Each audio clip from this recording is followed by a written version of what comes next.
तो last class के अंदर हम पढ़ रहे थे हीटिंग इफ़ेक्ट के बारे में। किसका बेटा? Heating effect of electric current हम पढ़ रहे थे। तो जिसमें मैंने आपको बताया था बेटा, अगर आपको याद होगा, हमने लास्ट टाइम जो है वो पढ़ा था जूल्स लॉ ऑफ हीटिंग। तो जिसमें हमने फॉर्मूला भी पढ़ा था जूल्स लॉ ऑफ हीटिंग, जिसमें मैंने आपको कहा था कि अगर किसी भी कंडक्टर में करंट फ्लो करता है तो वो श्योरली कुछ ना कुछ हीट ज़रूर बनाता है, चाहे वो कम बनाए चाहे वो ज़्यादा बनाए। एंड जूल्स के हीटिंग लॉ के अकॉर्डिंग वो हीट जो थी बेटा वो I²RT के बराबर थी। और हमने इसी से एक दो फॉर्मूले और भी पढ़े थे, जैसे V²/R/T, इवन V/I/T। ये हमने कुछ फॉर्मूलेज हीटिंग के पढ़े थे। फिर हमने सीखा था कि बहुत सारे जो अप्लाइंस हैं या हमारे घर में जो डिवाइस होते हैं, आप इंस्ट्रूमेंट भी लिख सकते हो, वो बेस्ड होते हैं किस पे? Based on joules law of heating. Joules law of heating, उनमें से कुछ कॉमन क्या क्या थे अगर आपको याद होगा तो मैंने काफ़ी सारे बताए थे, जिनमें हमने देखा था भाई जो इलेक्ट्रिक बल्ब है वो भी कुछ ऐसा ही है, क्योंकि इलेक्ट्रिक बल्ब के अंदर जो फिलामेंट होता है तो वो पहले गर्म ही तो होता है, पहले वो हीटअप होता है, बहुत ज़्यादा हीटअप होता है, और उसके साथ साथ फिर वो क्या एमिट करता है? लाइट एमिट करता है। तो ज़्यादातर एनर्जी अपनी हीट की फॉर्म ही तो लॉस करता है। ऐसा कुछ हमने पढ़ा था। किससे बना था फिलामेंट? टंगस्टन से बना था। क्यों? मेल्टिंग पॉइंट बहुत ज़्यादा था। एक गैस भरी होती है बल्ब के अंदर, बताया था नाइट्रोजन जैसी गैस या आर्गन जैसी गैस, क्योंकि वो इनर्ट होती है, इनएक्टिव होती है, वो रिएक्शन नहीं करती, इसलिए हमने फील किया था। वो सब मैं आपको बता चुका हूँ ऑलरेडी। उसके अलावा मैं आपको कहूँ तो इलेक्ट्रिक आयरन जो है, प्रेस जिसको बोलते हैं, इलेक्ट्रिक हीटर जो होता है बेटा, ठीक है, इमर्जन रोड जो होती है, पानी गर्म करने के लिए जो रोड्स यूज़ करते हैं, ठीक है, उनकी अगर हम बात करें, इलेक्ट्रिक केटल्स की बात करें, तो ऐसे बहुत सारी चीज़ें हैं जिनमें हीटिंग इफ़ेक्ट का कंसेप्ट यूज़ किया जाता है। ठीक है, आज एक और बहुत इम्पोर्टेंट हम इंस्ट्रूमेंट को या एक छोटे डिवाइस को पढ़ने जा रहे हैं जो हीटिंग इफ़ेक्ट पे बेस्ड है, वो है फ्यूज़ वायर। ठीक है, फ्यूज़ वायर एक्चुअल में बेटा क्या है? एक सेफ्टी डिवाइस बोल दो या सेफ्टी इंस्ट्रूमेंट बोल दो, सेफ्टी इंस्ट्रूमेंट या अपन एक डिवाइस बोल सकते हैं। ये सेफ्टी डिवाइस है, इसका मतलब क्या हुआ? अच्छा, ये फ्यूज़ वायर ही क्यों कहा इसको? ये सब बातें हम पढ़ते हैं अभी। ठीक है, मैं आपसे एक जनरल सा क्वेश्चन पूछता हूँ। आप सब बच्चों को इस बात का पता है कि अगर हम किसी भी वायर में, किसी भी कंडक्टर में अगर हम करंट पास करें तो करंट पास करने से वो हीटअप हो जाता है, यानी उसके आसपास क्या बनने लग जाती है बेटा? हीट बनने लग जाती है। ये सब बच्चों को पता है। किसी में कम बनती है, किसी में ज़्यादा बनती है, बनती ज़रूर है। अब आपको मान लीजिए मैं कह दूं कि मान लीजिए ये दो वायर्स हैं बेटा, ये इलेक्ट्रिसिटी बोर्ड से हमारे घर में आ रही है, ठीक है, और हमारे घर में आ रही है, और ये मान लीजिए हमारे घर के अंदर के अलग अलग इंस्ट्रूमेंट्स हैं, यहाँ अलग लगा है, यहाँ अलग लगा है, ऐसे काफ़ी सारी चीज़ें हमारे घर में लगी हुई हैं, और ये दो मेन वायर हमारे घर में आ रही हैं। एक ये वाली वायर, ये, और दूसरी वायर बेटा ये आ रही है इस तरह से। इसको जनरली मैंने बोल दिया लाइव वायर, क्योंकि ये हाई वोल्टेज पे है। इसको मैंने बोल दिया न्यूट्रल वायर, जो लो वोल्टेज पे है, 0 पे है, ये 220 पे है। अब क्या हुआ, मान लीजिए पावर हाउस में या जहाँ से भी ये इलेक्ट्रिसिटी का ट्रांसमिशन हो रहा है, तो वहाँ पर क्या बेटा, मान लो कुछ गड़बड़ हो गई, और गड़बड़ की वजह से जो वोल्टेज है सडनली एकदम से ज़्यादा हो गई। सडनली ज़्यादा होते ही क्या होगा बेटा, इस वायर में जो है वो जो करंट आएगा वो पहले से कुछ एक्स्ट्रा आएगा। अब मान लीजिए वो करंट हमारे घरों में एक्स्ट्रा आया, तो जितने भी अप्लाइंस हमारे घर में लगे हैं अलग अलग रूम्स के अंदर, जो कि नॉर्मली एक पर्टिकुलर करंट पे काम कर रहे थे, और एकदम से करंट जब ज़्यादा आया, तो क्या पता एकदम से ज़्यादा करंट की वजह से उन इंस्ट्रूमेंट्स की फंक्शनिंग में कोई चेंज आ जाए, या कोई इंस्ट्रूमेंट है मान लीजिए बहुत ही सेंसिटिव है, बहुत ज़्यादा करंट आते ही वो तो जल गया, ख़राब हो गया, जैसे बल्ब है वो फ्यूज़ उड़ गया उसका। ऐसा हो सकता है, बहुत बार ऐसा होता भी है। यानी अनड्यूली बोल सकते हो, अनड्यूली सप्लाई को बोल सकते हो, जो प्रॉपर ना हो, उसकी वजह से हमारे घर के अंदर जो अप्लाइंस है वो ख़राब हो सकते हैं। तो क्या किया जाए, इसको कैसे बचाया जाए? तो मैंने कहा चलो हम एक तरीका ढूंढते हैं इसको बचाने का। लेट अस सपोज मैंने क्या किया, मैंने ये जो दो वायर हमारे घर में आ रही हैं, ठीक है, सोचना और समझना बेटा इस चीज़ को, बहुत ही आसान चीज़ है। हमारे घर में ये जो दो वायर आ रही हैं, मैंने क्या किया कि जो लाइव वायर है मैंने इसको यहाँ तक ही रखा, लाइव वायर को, और यहाँ पर इसको यहाँ पर छोड़ दिया, यानी लाइव वायर को पूरा हमने नहीं किया, न्यूट्रल वायर को घर में जाने दिया, कोई फ़र्क नहीं पड़ेगा। फिर हमने क्या किया, ये जो लाइव वायर को यहाँ पर बीच में ओपन छोड़ रखा है, इससे घर में करंट तो नहीं जा रहा, हमारे घर का कोई भी अप्लायंस काम नहीं कर रहा। फिर मैंने क्या किया, एक स्पेशल तरह की वायर लेके आया, एक स्पेशल तरह की, और मैंने मान लीजिए इन दोनों टर्मिनल के साथ उसको जोड़ दिया, मतलब इनका कनेक्शन कर दिया। अब ये स्पेशल वायर क्यों बोल रहा हूँ, क्योंकि ये एक ऐसे स्पेशल मटेरियल से बनी है कि जब तक इसमें लेट अस सपोज 5 एम्पियर तक करंट जाता रहेगा, हीटअप होगा लेकिन ये मेल्ट नहीं होगा, और जैसे ही 5 एम्पियर से करंट ज़्यादा जाएगा, थोड़ा सा ज़्यादा गर्म होने से ये मेल्ट हो जाएगा। अब हुआ क्या, मान लीजिए इस वायर में हमारे घर में 1 एम्पियर करंट आ रहा था, कोई दिक्कत नहीं, इसने पास किया, 2 को पास किया, 3 को पास किया, 4 को, 5 एम्पियर तक, भाई इसकी अपनी एक वैल्यू है, तो 5 एम्पियर तक इसमें करंट जाता गया और हमारे घर में करंट पहुंचता रहा, ठीक है।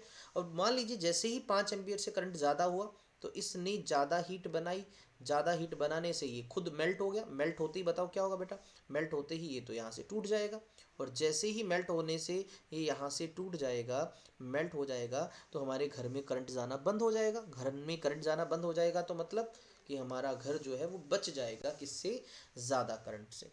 तो यानी इसने क्या किया, अपना खुद का बलिदान दिया, सर्किट को ब्रेक कर दिया, बिल्कुल ठीक है, सर्किट को ब्रेक कर दिया, किसने, इसने खुद को मेल्ट करवा के। इसी चीज़ को बोलते हैं बेटा फ्यूज़ वायर। क्या बोलते हैं, फ्यूज़ वायर। एक्चुअल में फ्यूज़ वायर एक वायर ही होता है, किससे बना होता है वो, एक्चुअल में लेड और टिन से बना हुआ होता है, इन दोनों का कम्बिनेशन होता है, एक स्पेशल तरह का मेटल बन जाता है। जो क्या होता है, इस लेड और टिन से बना ये जो फ्यूज़ वायर है, जो मैं आपको बोल रहा हूँ, ये जो बेटा फ्यूज़ वायर है, ये लेड और टिन को मिला के बना होता है, एक बात। सर दूसरी बात इसकी कि सर इसका मेल्टिंग पॉइंट जो होता है वो कम होता है। मेल्टिंग पॉइंट क्या होता है बेटा, इसका कम होता है, ताकि इसको मेल्ट होने, लेकिन इतना भी कम नहीं है कि थोड़ा बहुत करंट जाने से मेल्ट हो जाए, नहीं। जितनी इसकी रेटिंग है, ये अलग अलग रेटिंग के आते हैं, जिस रेटिंग का होता है उतना तक तो करंट जाए तो कोई दिक्कत नहीं, उससे ज़्यादा जाते ही मेल्ट हो जाता है। तीसरा बेटा, इसका जो रजिस्टेंस है, या हम इन शॉर्ट बोले इसकी जो रजिस्टिविटी होती है वो ज़्यादा होती है, क्योंकि हीट तभी तो बना पाएगा, ज़्यादा होती है।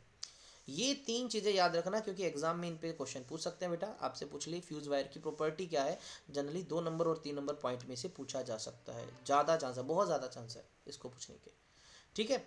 होता क्या है, फ्यूज़ वायर एक्सेस करंट से क्या हो जाता है, अगर एक्स्ट्रा करंट आता है तो इससे क्या हो जाता है, वो हीटअप हो जाता है, और ज़्यादा हीटअप हो जाता है और मेल्ट हो जाता है, और मेल्ट होते ही क्या हो जाता है, सर्किट को ब्रेक कर देता है, जिससे हमारा घर बच जाता है, ठीक है, इस चीज़ से।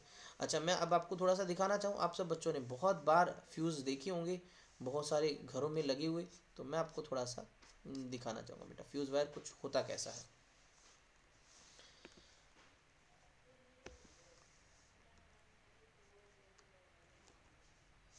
ये फ्यूज़ वायर होता है बेटा, अगर आपने देखा होगा, है ना, इस तरह का। ये पूरा फ्यूज़ वायर नहीं है, एक्चुअल में ये जो है ये चाइना मिट्टी है, या प्रोसेलिन है, प्रोसेलिन। एक्चुअल में इंसुलेटर ही होता है, जिसके ऊपर हम क्या करते हैं, यहाँ पर देखो टर्मिनल्स के बीच में ये जो आप वायर देख रहे हो ना, ये दिखा रखा है फ्यूज़ वायर, ये पतली सी, ये है फ्यूज़ वायर, बहुत पतली सी है ना, ठीक है। ये मेल्ट होती है, भी मान लीजिए एक आपको बोल दिया कि ऐसे सॉकेट बना हुआ है, एक ऐसे सॉकेट बना हुआ है, इस सॉकेट के अंदर इसको इंसर्ट करना है, और यहाँ पर फ्यूज़ वायर लगी हुई है, ये कंटिन्यूटी को बनाए रखने के लिए, ठीक है। यहाँ पर टूट की कंटिन्यूटी खत्म हो गई। एक आधा डायग्राम और दिखाता हूँ, जहाँ पर आपने हमारे घरों में लगा हुआ फ्यूज़ को देखा होगा, ठीक है। बहुत सारे बच्चों ने देखा होगा, ऐसा नहीं है। पुराने टाइम पे तो फिल्मों में भी दिखाते थे कि किसी घर में लाइट चलेगी और देखा भाई ये फ्यूज़ वायर उड़ गई, ठीक है, ऐसा देखा हो। एक सेकेंड बेटा, मैं अभी आपको दिखा देता हूँ।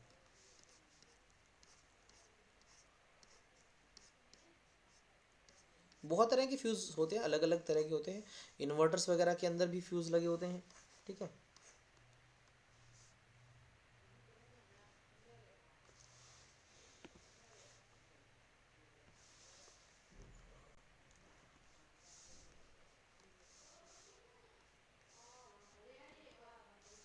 ये आप देख पा रहे हो, ये एक्चुअल में फ्यूज़ है, इस तरह से लगे होंगे, है ना।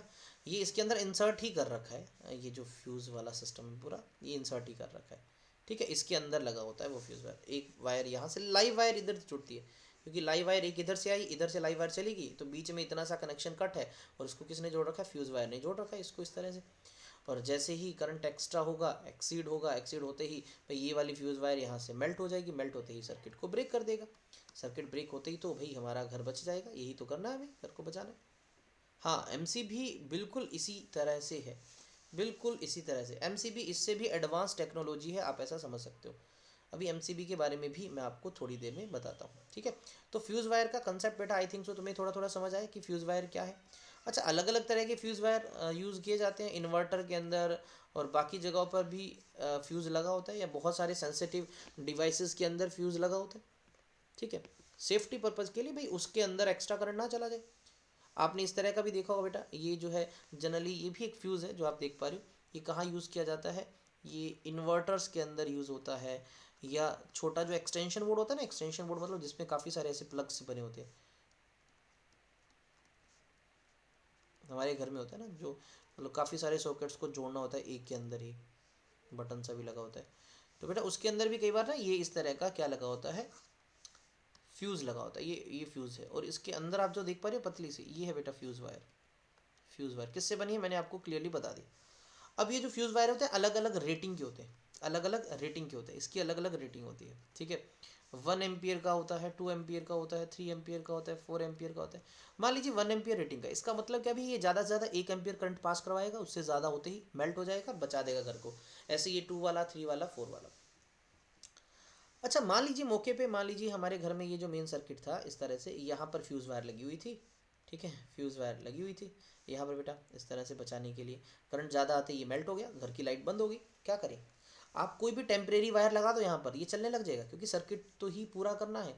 लेकिन मान लीजिए आपने फ्यूज़ वायर की बजाय यहाँ पर सिंपल कॉपर की वायर यूज़ कर दी, तो क्या होगा, करंट तो घर में जाएगा, लेकिन अब ये कॉपर सेफ्टी पर्पज़ तो नहीं करेगा ना। अब अगली बार एक्स्ट्रा करंट आने पर ये रोकेगा थोड़ी, क्योंकि कॉपर तो अपने में से जाने देगा, क्योंकि ये जितना जल्दी मेल्ट ही नहीं होता, तो ढेर सारा करंट जाना देगा। तो हमारा घर जो है वो सेफ़ नहीं रहेगा, करंट तो बिल्कुल जाता रहेगा, लेकिन वो सेफ़ नहीं रहेगा इसको लगाने से। अभी एक बच्चे ने शायद जो है पूछा, एम सी बी बेटा जो होता है एक्चुअल में इसको बोला जाता है miniature circuit breaker. M miniature circuit breaker, ये भी बिल्कुल ऐसा ही काम करता है। एम आप सब बच्चों ने जनरली देखी होगी, आप सबके घरों में आजकल जो है वो एम ही लगा होता है प्रोटेक्शन के लिए। वो क्या काम करता है, उसका भी यही काम है, बस उसमें बार बार फ्यूज़ वायर बदलने की दिक्कत नहीं है, क्योंकि फ्यूज़ वायर जब मेल्ट हो जाती है उसके बाद क्या, उसके बाद आपको नई फ्यूज़ वायर लगानी पड़ती है वहाँ पर, है ना। फ्यूज़ वायर ना मिले तो आप कोई टेम्परेरी कॉपर का वायर लगाते हो। लेकिन एमसीबी में क्या होता है, बट एमसीबी में ऐसा बिल्कुल नहीं होता। एमसीबी की अगर मैं बात करूँ तो इस तरह का सिस्टम आप सब ने देखा होगा कि जैसे ही मान लीजिए घर में करंट एक्सटीड कर गया एक पर्टिकुलर वैल्यू को, तो क्या होता है, ये जो टर्मिनल होता है ये अपने आप नीचे हो जाता है। या फिर जैसे ये टर्मिनल देख रहे हो, ये अलग अलग है एमसीबी, ये जो है सिंगल है, ये दो को कंबाइन करके बनी है, इसमें 4 लगी हुई हैं, ऐसे अलग अलग सेट होते हैं, ठीक है। तो बेटा ये जो एमसीबी होता है इसके अंदर ये टर्मिनल अपने आप नीचे गिर जाता है। नीचे गिरना इंडिकेट करता है भी करंट ज़्यादा आया था, और थोड़ी देर बाद आप इसको ऊपर उठा दो, घर में करंट अपने आप आ जाएगा, नॉर्मली चलने लग जाएगा। फिर से थोड़ा सा मान लीजिए फ्लक्चुएशन होती है, ये एमसीबी फिर से अपने आप नीचे गिर जाती है। आपको जस्ट इस एमसीबी को ऊपर उठाना है और सब कुछ नॉर्मल हो जाएगा, ठीक है। ये अगर बार बार गिर रही है नीचे अपने आप, तो इसका मतलब आपके घर में जो जो जो करंट आ रहा है या जो वोल्टेज है वो फ्लक्चुएट होने वाला है, काफ़ी ज़्यादा फ्लक्चुएटिंग है, ठीक है ना। फ्लक्चुएटिंग है इसका मतलब भी प्रॉपर नहीं आ रही है आपके घर पे जो इलेक्ट्रिसिटी है, ये एमसीबी गिरना यही इंडिकेट करता है। बेटा यहाँ तक क्लियर है, मुझे बताओ, आप सबने एमसीबी देखी होगी ना, मिनिएचर सर्किट आपके घर पे सब पे लगा हुआ, डिस्ट्रीब्यूशन बोर्ड में बहुत सारे लगे होते हैं एमसीबी, ठीक है, ये इस तरह से होता है। चलिए नेक्स्ट पॉइंट जो हमने आज पढ़ना है एमसीबी के बाद बेटा, वो है यानी फ्यूज़ वायर के बाद, वो है बेटा पावर का कंसेप्ट, ठीक है ना, पावर। अच्छा, इस पावर को आप ना इलेक्ट्रिक पावर बोलो तो ज़्यादा बेटर है, इलेक्ट्रिक पावर बोलो तो ज़्यादा बेटर है, क्योंकि हम यहाँ इंस्ट्रूमेंट्स की पावर की बात कर रहे हैं। अब इलेक्ट्रिक पावर का एग्जैक्ट मीनिंग क्या है भाई, कोई भी इंस्ट्रूमेंट क्या काम करता है मुझे बताओ। आपके घर में एक बल्ब क्या काम करता है सर, वो लाइट बनाता है, एलईडी लाइट बनाती है, पंखा घूम के हवा देता है, मैकेनिकल एनर्जी देता है। हर इंस्ट्रूमेंट का अपना एक अलग काम है, तो वो कितनी एनर्जी यूज़ करे, एनर्जी तो बेटा यूज़ करते हैं हर अप्लाइंस, कुछ ना कुछ एनर्जी तो यूज़ करते हैं। कोई अप्लायंस कितनी एनर्जी यूज़ कर रहा है पर सेकेंड, उसी को उसकी इलेक्ट्रिक पावर कहा जाता है। तो मैं लिखूँ रेट ऑफ कंजप्शन, कंजप्शन का मतलब होता है खर्च करना, rate of consumption of electrical energy. कोई इंस्ट्रूमेंट कितनी एनर्जी खर्च कर रहा है पर सेकेंड, उसको ही उसका इलेक्ट्रिकल पावर कहा जाता है। या आप इसको ऐसे बोल सकते हो rate of doing work, her instrument काम ही तो कर रहा है, रेट ऑफ डूइंग वर्क। लेकिन इससे ज़्यादा बेटर ऊपर वाली डेफिनेशन है बेटा, उसको थोड़ा सा डिफाइन करें तो जो पावर होता है बेटा वो क्या होता है, एनर्जी किसी इंस्ट्रूमेंट ने कितनी कंज्यूम की डिवाइड बाय टाइम, ये होता है इसका फॉर्मूला, किसका, पावर का। ठीक है, अच्छा एनर्जी और वर्क एक ही तो होता है, कोई फर्क थोड़ी होता है एनर्जी और वर्क में, इसलिए आप इसको वर्क बाय टाइम भी बोल सकते हो पावर को। तो पावर का फॉर्मूला बन गया। क्या आपके पास क्वेश्चन में एनर्जी है उसको डिवाइड कर दो, या आपके पास अगर वर्क है तो आप उसको डिवाइड कर दो, आपके पास पावर का फॉर्मूला बन गया। अब पहले इसके यूनिट पे थोड़ी सी चर्चा करते हैं, पावर का एसआई यूनिट क्या है, एसआई यूनिट। ठीक है, तो पावर का बेटा जो एसआई यूनिट है उसको कहा जाता है वाट, WATT। पूरा लिखना है, छोटा W है, और अगर सिंगल लेटर में लिखनी हो तो बड़ा W है, इससे काम चला लो, वाट। ठीक है, वाट। तो ये होता है बेटा क्या, पावर का एसआई यूनिट वाट। अच्छा 1 वाट का मतलब भी अगर आपको बेटा 1 वाट को डिफाइन करना हो, 1 वाट, वोल्ट अलग होता है, ये वाट है, मैं बार बार बोल रहा हूँ, ये वाट है बेटा, वोल्ट अलग चीज़ होती है। 1 वाट का मतलब क्या है, तो जब भी आपको किसी का यूनिट डिफाइन करना हो आप उसका फॉर्मूला देखो। तो हमने ये इसका फॉर्मूला देखा। अगर तुमसे कह दिया जाए भी कोई इंस्ट्रूमेंट है वो 1 जूल वर्क करता है 1 सेकंड में, तो पावर उसकी 1 वाट कहलाएगी। बहुत आसान है। इफ़ एनी इंस्ट्रूमेंट या एनी अप्लायंस क्या करे, consume 1 joule of energy in 1 second, भाई 1 जूल एनर्जी अगर वो 1 सेकेंड में कंज्यूम कर रहा है then its power is 1 watt, उसकी पावर बेटा 1 वाट है। यानी 1 watt is equals to 1 joule by 1 second, यानी बेटा जूल पर सेकेंड को ही हमने वाट कहा, तो यही होता है वाट। कई बार हमें क्वेश्चन में वाट से बड़े यूनिट की जरूरत पड़ती है, जैसे किलोवाट। किलोवाट को कैसे लिखते हैं, छोटा के बड़ा W, और ये होता है क्या बेटा 1000 वाट को कहा जाता है। ऐसे ही मेगावाट, इसको लिखते हैं बड़ा M बड़ा W, तो ये क्या होता है बेटा 10 की पावर 6, यानी 10 लाख वाट के बराबर होता है, इसके बराबर होता है। ठीक है, ये जनरली दो ही आपके यूज़ होंगे, हालांकि बड़े तो कितने मर्जी बना लो, बस यही यूज़ होंगे। ठीक है, अच्छा मैं आपको एक एग्जांपल बता दूँ, देखो एग्जांपल से मान लीजिए कहीं पर मैंने लिखा है कि मेरे पास एक बल्ब है और उसकी जो बेटा पावर है, बल्ब की जो पावर है मैंने लिखा 100 वाट है। क्या है बेटा 100 वाट। एग्जैक्टली इसका मीनिंग क्या है, एग्जैक्टली इसका मीनिंग क्या है, तो मीनिंग समझना है तो बहुत आसान है। क्या मैं इसको 100 वाट को क्या लिख दूँ बेटा, जूल पर सेकेंड लिख दूँ, बिल्कुल सर लिखा जा सकता है। इसका मतलब क्या हुआ भाई, 100 जूल एनर्जी वो खर्च करता है इन 1 सेकेंड। भाई 100 वाट पावर का मतलब पता है क्या है, भाई ये जो 100 वाट का बल्ब है ना सर, ये हर 1 सेकेंड में 100 जूल एनर्जी खर्च करता है। इसका मतलब कि अगर मैं तुमसे बोलूँ तुमने घर में 2 बल्ब लगा रखे हैं, एक है बेटा 15 वाट का और एक बल्ब है मान लीजिए तुम्हारे पास 100 वाट का, क्या फ़र्क है दोनों में, बोले सर एक तो डिफरेंस पावर का, इसकी पावर जो है कम है, इसकी पावर ज़्यादा है, लेकिन उसके अलावा सर ये जो बल्ब है ना ये हर 1 सेकंड के अंदर क्या करता है, 15 जूल एनर्जी खर्च करता है, और ये सर 1 सेकंड के अंदर 100 जूल एनर्जी खर्च करता है। बताओ मुझे बिजली का बिल कौन ज़्यादा लेके आएगा, कौन रिस्पॉन्सिबल है, मुझे बताओ। बोले सर बल्ब ये वाला कम एनर्जी कंज्यूम करेगा, ये ज़्यादा करेगा, मतलब खर्चा इसी की वजह से है। तो हमारे घर में जिस इंस्ट्रूमेंट की पावर जितनी ज़्यादा होगी वो उतना ज़्यादा एनर्जी कंज्यूम करेगा। अब हमारे घर में एनर्जी कंज्यूम करने वाले तो बहुत सारे होते हैं बेटा। हीटर जो होते हैं जनरली बहुत ज़्यादा पावर के होते हैं। ठीक है, उसके अलावा गीज़र्स जो होते हैं वो होते हैं, इसलिए गैस पे लगाते था ताकि थोड़ा सस्ता हो जाए। ठीक है। उसके अलावा मैं अगर आपको बोलता हूँ जो इलेक्ट्रिक आयरन होती है, हेयर ड्रायर्स पे लिखा होता है 1500 वाट, 2000 वाट, 3000 वाट, ऐसा होता है ना। इवन हमारे घर में जो पानी की जो मोटर्स होती हैं, पंप जो होते हैं, ये जनरली जो होते हैं ना बेटा, ये सभी हाई पावर होते हैं, हाई पावर डिवाइसेस होते हैं। तो हाई पावर होने की वजह से इनका एनर्जी कंजप्शन ज़्यादा होता है, घर में बिजली का बिल बहुत आता है। इवन एसी जो होता है उसकी भी अगर हम बात करें तो एसी के अंदर भी यही सेम सीन है, ठीक है बेटा। तो ये एनर्जी कंजप्शन वाले हमारे घर के अंदर डिवाइस लगे होते हैं, बहुत सारे होते हैं।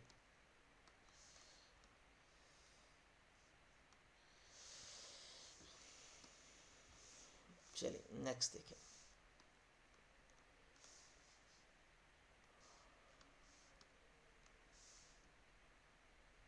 हजार वाट, हाँ बिल्कुल बिल्कुल। इसके बाद देखिए हमने पावर का कंसेप्ट पढ़ लिया, अब फॉर्मूलाज पढ़ते हैं इसका। फॉर्मूलाज किसके? पावर के। तो पावर एक्चुअल में सर एनर्जी बाय टाइम होता है। मैंने कहा बिल्कुल एनर्जी बाय टाइम ही तो होता है। तो एनर्जी को वर्क लिख सकते हो? मैंने कहा बिल्कुल लिख सकते हो। और वर्क और हीट एक ही बात है सर? बिल्कुल। और हीट के सर हमने एक नहीं, दो नहीं, तीन तीन फॉर्मूले पढ़े हैं। तो आपको याद है कौन सा बेटा? पहला था I square R into T, दूसरा था बेटा V square by R into T, और तीसरा था V into I into T. तो तीनों को टाइम से एक बार डिवाइड कर दो। ये लीजिए सर, पावर के भी तीन फॉर्मूले बन गए। पहला फॉर्मूला क्या बना बेटा? यहाँ से आई स्क्वेयर इंटू आर, दूसरे से क्या बना? वी स्क्वेयर बाय आर, और तीसरे से क्या बना? वी इंटू आई। तो लो जी बेटा, पावर के भी आपके पास तीन फॉर्मूलाज तैयार हो गए। देखो कितना आसान था पावर का फॉर्मूला समझना, ठीक है।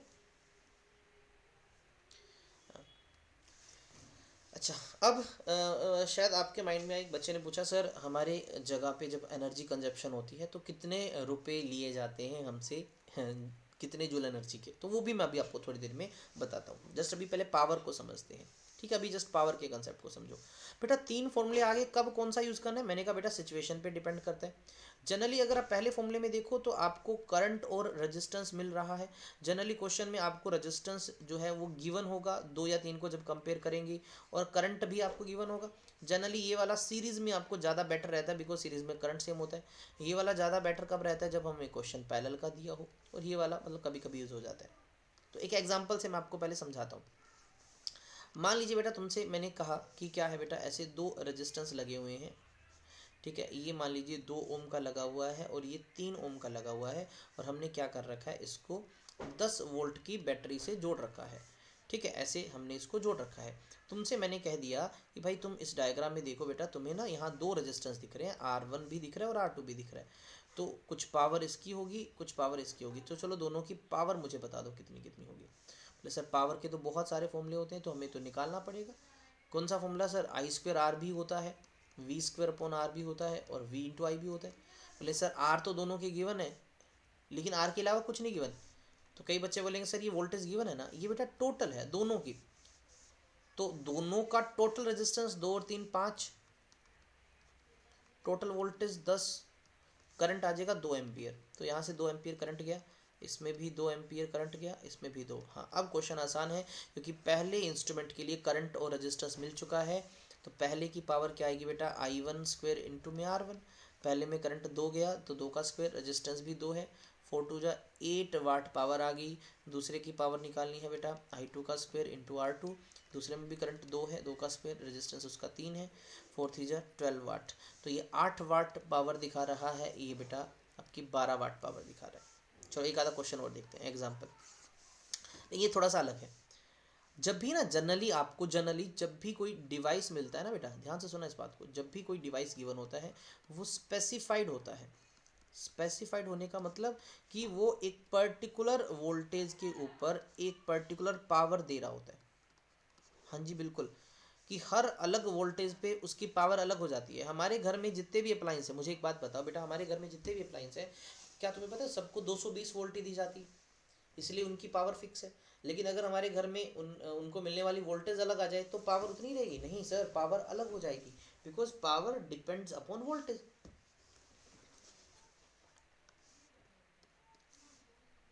जैसे मैंने कहा मेरे भाई बल्ब है बेटा एक, मैंने कहा जब हमारे घर में 220 वोल्ट रहता है ना, तो ये 100 वाट पावर दिखाता है।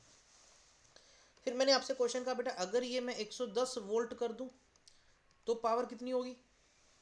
तो 100 वोल्ट ही रहेगी? नहीं सर, बदल जाएगी। कितनी हो जाएगी हमें सर चेक करना है। गैस करो कितनी होगी आप बच्चे।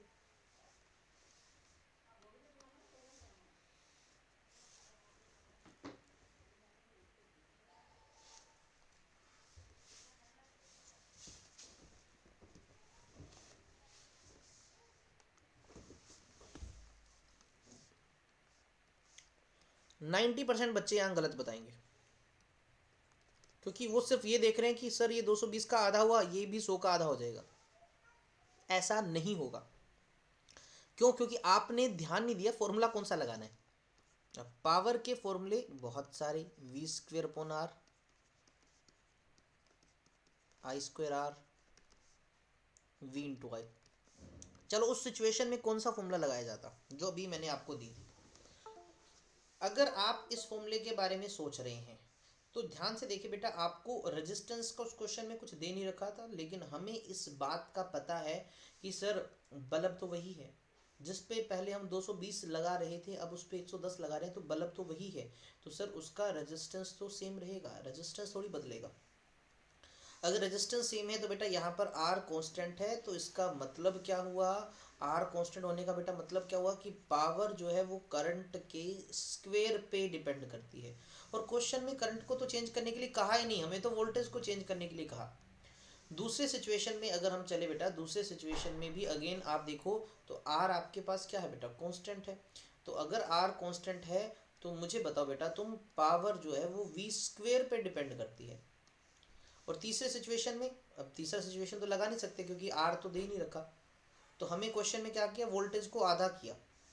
वोल्टेज को आधा किया ना हमने, वी को बेटा क्या किया, हाफ किया। तो बताओ बेटा पावर का क्या होगा, पावर भी हाफ होगी?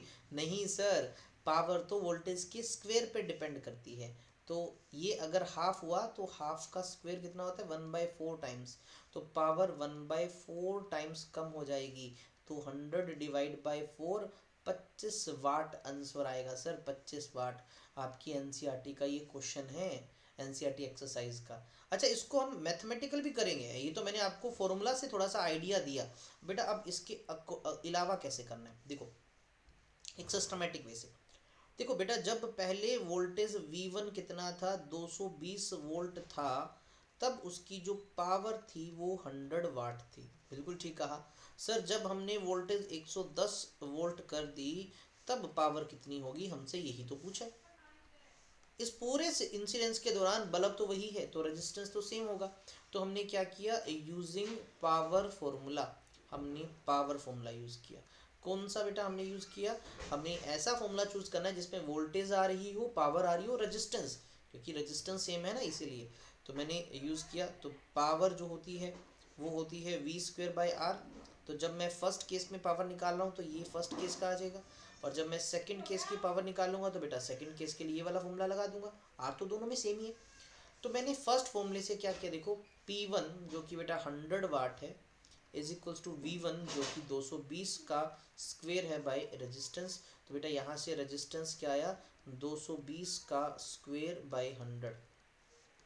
तो आई थिंक सो ऊपर वाला आएगा 484, साथ में 00/100, तो आई थिंक सो 484 ही आ जाएगा, 484 ये रेजिस्टेंस आया। अब ये दूसरे फॉर्मूले में पुट कर दो, तो P2 निकाला है, तो V2 110 का स्क्वेयर बाय R2 बेटा ये 480 है। अब इसको सोल्व कर लेना बेटा, आपके पास ये 25 वाट ही आएगा। तो आप इस तरह से एग्जैक्टली सोल्व भी कर सकते हो। हालांकि वो तरीका मैंने बताया उससे आप आसानी से कर सकते हो, दूसरा तरीका ये है। बट याद रखने वाली बात क्या है कि बेटा पावर जो है वो कैसे चेंज होगी, वो डिपेंड करता है आपकी सिचुएशन पर। किस पे डिपेंड करता है बेटा, सिचुएशन पर डिपेंड करता है। सिचुएशन का मतलब फिर से सुनना, आप पावर का formula V square by R लगाओगे, आप पावर का formula I square into R लगाओगे, आप पावर का फॉर्मूला वी आई लगाओगे। ये डिपेंड करता है सिचुएशन पे, उसको देखकर, ठीक है, उसको देखकर। जैसे बेटा इस फॉर्मूले में मैं एक इंपॉर्टेंट बात बताऊं, मान लो तुम्हें एक सिचुएशन दे रखी है ऐसे, क्या तुम्हें दो ऐसे रेजिस्टेंस दिखा रखे हैं, तो मान लीजिए 10 वोल्ट से जोड़ रखा है मैंने ऐसे, ऊपर वाला 2 ओम है, नीचे वाला 4 ओम है। आपसे मैं पूछ लूं भाई, ऊपर वाले की पावर मान लो बेटा P1 है, नीचे वाले की P2 है, किसकी पावर कम होगी, किसकी पावर ज़्यादा होगी, चले बताएं आंसर, किसकी पावर कम होगी और किसकी पावर ज़्यादा होगी? P1 ज़्यादा है या P2 ज़्यादा है?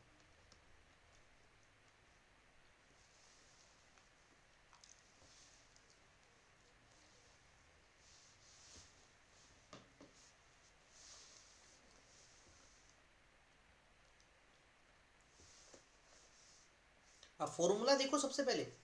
आपको क्वेश्चन में बेटा क्या कॉमन चीज़ पता लग रही है? तो सर दोनों पैरेलल में है, तो मतलब दोनों का V सेम है। सर ये पता लग रहा है हमें। अब सबसे पहले उस फॉर्मूले को ढूंढो जिसमें V आता हो। मतलब ये भी है और ये भी है, मतलब ये नहीं आएगा। अच्छा, उसके अलावा और क्या दे रखा है? बोले उसके अलावा सर रेजिस्टेंस अलग अलग दे रखा है, तो अब V के अलावा अब रेजिस्टेंस को ढूंढो। तो सर पहला फॉर्मूला हमें दिख गया। तो पहला फॉर्मूला कहता है कि V²/R होना चाहिए। V तो सेम है सर, तो V अगर सेम है तो बेटा पावर जो हुई वो इन्वर्सली हुई R के। जिसका R कम है उसकी P ज़्यादा होगी, जिसका R ज़्यादा है उसकी P कम होगी, यही ना? तो ऊपर वाले का R कम है तो P ज़्यादा, तो P1 is the right answer. Power जो है पहले वाले की ज़्यादा होगी। भाई आप ना फॉर्मूले को यूज़ करना सीखो। अच्छा, यही मैं आपको क्वेश्चन में बेटा आपसे एक बात बोल दूं कि क्वेश्चन में कुछ आपको अलग दे रखा है। अब आपको क्वेश्चन में क्या दिया? मैंने कहा बेटा आपके पास ऐसे दो रजिस्टेंस है, वही ये 2 ओम का है, वही ये 4 ओम का है, सेम। मान लीजिए किसी 10 वोल्ट से जुड़े हुए इस तरह। अब आपको बोला भी पावर बताओ किसकी ज़्यादा? इसकी मान लीजिए पावर P1 है, इसकी पावर P2 है। अब बताएं बेटा आंसर में क्या आना चाहिए, किसकी पावर ज़्यादा होगी? चलिए जल्दी से बताएं।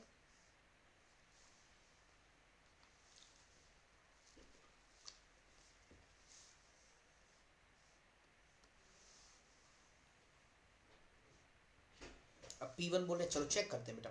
तो पावर का फॉर्मूला लिखा V²/R, पावर का फॉर्मूला लिखा I² × R, और पावर का फॉर्मूला लिखा V × I। अब देखो सबसे पहले सीरीज में बेटा, सीरीज में आपको पता है करंट सेम होता है, तो I सेम है, तो हमने पहले I वाला फॉर्मूला देखना है, तो ये नीचे वाले I वाले हैं। उसके बाद R अलग अलग है तो दूसरा फॉर्मूला बेटर है। तो P डिपेंड किया, P = I² × R, तो I तो दोनों का सेम है, तो P डिपेंड किया R के। तो जो R ज़्यादा होगा उसका P ज़्यादा, जो R कम होगा उसका P कम। यानी इस बार बेटा पावर 4 ओम वाले की ज़्यादा होगी। किसकी ज़्यादा हो जाएगी? 4 ओम वाले की ज़्यादा होगी, यानी P2 वाले की। बेटा अगर आपको स्क्रीन नहीं दिख रही रिफ्रेश कर लें आप, हो सकता है।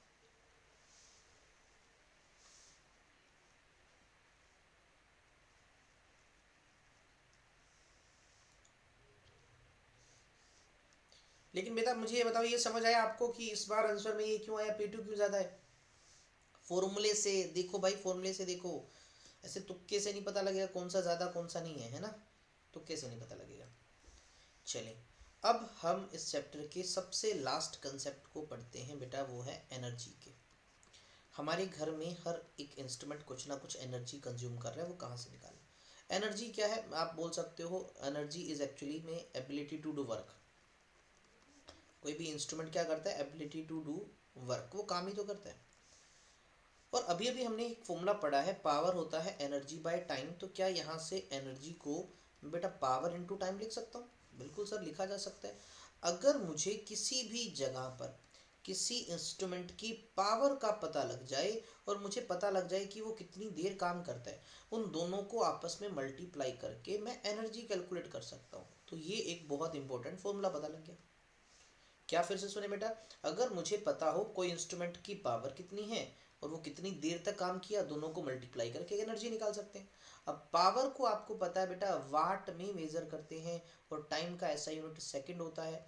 तो जब आप पावर को वाट में लिख रहे हो, टाइम को सेकंड में लिख रहे हो, तो एनर्जी बेटा आपके पास आएगी जूल के अंदर। किसके अंदर आएगी? जूल के अंदर। ठीक है, ये बात तुम सब बच्चों को पता है, कोई नई बात नहीं बता रहा मैं कि वाट और सेकंड को मल्टीप्लाई करने से जूल ही आता है। क्या? वाट इंटू सेकंड को हम जूल ही बोलते हैं। अब मैं एक छोटे से एग्जांपल से आपसे कुछ पूछना चाहूँगा।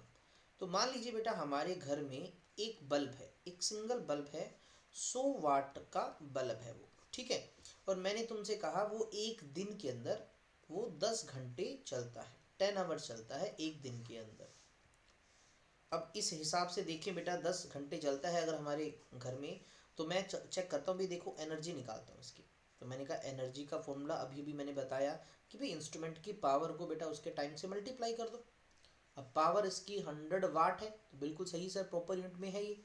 टाइम एक ये 10 घंटे है, तो घंटे तो आवर तो यूनिट नहीं होता, तो आपको पता है यूनिट कौन सा होता है सर, यूनिट तो सेकंड होता है। तो 1 घंटे में 3600 सेकंड होते हैं, तो 10 इंटू में 3600 सेकंड, कुछ ऐसे ही करोगे, और कुल मिला के आया 3620, ये रही 3 4 5 जीरो आ गई इंटू वाट सेकंड। और वाट सेकंड क्या था बेटा, इसको जूल लिखते हैं, तो कितना है बेटा आपके पास जो आया वो 36 लाख जूल आया। 36 लाख जूल सिर्फ एक बल्ब का, जो एक दिन चलता है सिर्फ 10 घंटे। तो सोचो अगर हमारे घर में एक बल्ब थोड़ी लगा है बेटा, हमारे घर में तो बहुत सारे अप्लाइंसेज है, मैनी अप्लाइंसेज है भाई। 10 एक तो बल्ब हो सकते हैं अलग अलग, मान लीजिए रूम्स की बात करें, या मान लीजिए पंखा भी है, टेलीविज़न भी है, रेफ्रिजरेटर, फ्रिज भी है, मोटर भी है पानी वाली, बहुत सारी है। अगर हम उन सब की कंबाइंड एनर्जी निकालें, तो मुझे बताएं बेटा, अगर आप उसको जूल में लिखते हो तो जो नंबर आएगा वो बहुत छोटा आएगा, वेरी स्मॉल आएगा, या वेरी वेरी वेरी लार्ज आएगा? बोले सर बहुत बड़ा नंबर आएगा। अगर मान लीजिए मैं आपसे बोल दूं कि 1 जूल एनर्जी खर्च होता है, तो 1 रुपया चार्ज करना है, तो भाई इस हिसाब से एक बल्ब 10 घंटे काम किया, तो 36 लाख रुपए का तो बिल इसकी वजह से आ गया। तो यानी ये जूल को हम रुपए के साथ कन्वर्ट ना करें, 1 जूल के 1 रुपये ना ले, जूल छोटा यूनिट रह जाता है भाई। सुनार की दुकान पे जाते हो, वो किलो में नहीं मेजर करेगा, वो मिलीग्राम में मेजर करेगा, क्योंकि उसके लिए वो बेटर है। और वहीं हमारे घर में फसल की बात करें तो बेटा वो जनरली किलो की बजाय आप टन में मेजर करो या क्विंटल में मेजर करो, वो ज़्यादा बेटर है। तो बिल्कुल इसी तरह से in case of energy consumption, in case of बेटा एनर्जी कंजप्शन, जूल जो है ना बेटा वो स्मॉल यूनिट है, जूल बिकम स्मॉल यूनिट, ये छोटा यूनिट रह जाता है। तो हमें जरूरत पड़ गई एक बड़े यूनिट की, एक नया यूनिट जो बड़ा हो। तो वो एक नया यूनिट बनाया गया बेटा, उसका नाम रखा गया क्या, ध्यान सुनो, उसको बोला गया किलो, किलो में सिंगल आई लाता है ना, उसको नाम बोला गया बेटा kilo watt hour, kilo watt hour. इसको लिखना है तो किलो का के छोटा, वाट का डब्ल्यू बड़ा, आवर का एच छोटा। एक नया यूनिट बनाया गया। तो आपसे बेटा पहला क्वेश्चन पूछ लिया, भी किलो वाट आवर क्या है? बोलेंगे सर किलो वाट आवर क्या है, यूनिट है किसका, एनर्जी का। किसका यूनिट है, एनर्जी का। कैसे पता बेटा, ये एक्चुअल में क्या है, ये kilowatt, kilowatt multiply by hour ही तो है, किलोवाट पावर है, देख लो। और आवर क्या है, आवर तो सर टाइम होता है, तो पावर इंटू टाइम मल्टीप्लाई करें एनर्जी तो आती है, इसलिए ये एनर्जी का एक यूनिट है। अब दूसरा क्वेश्चन आता है सर कि एक्चुअल में ये जो 1 किलोवाट आवर होता किसके बराबर है, क्योंकि बहुत बार पेपर में तो बेटा ये भी पूछ लिया जाता है 1 किलोवाट आवर होता कितना है, एमसीक्यू क्वेश्चन बन सकता है।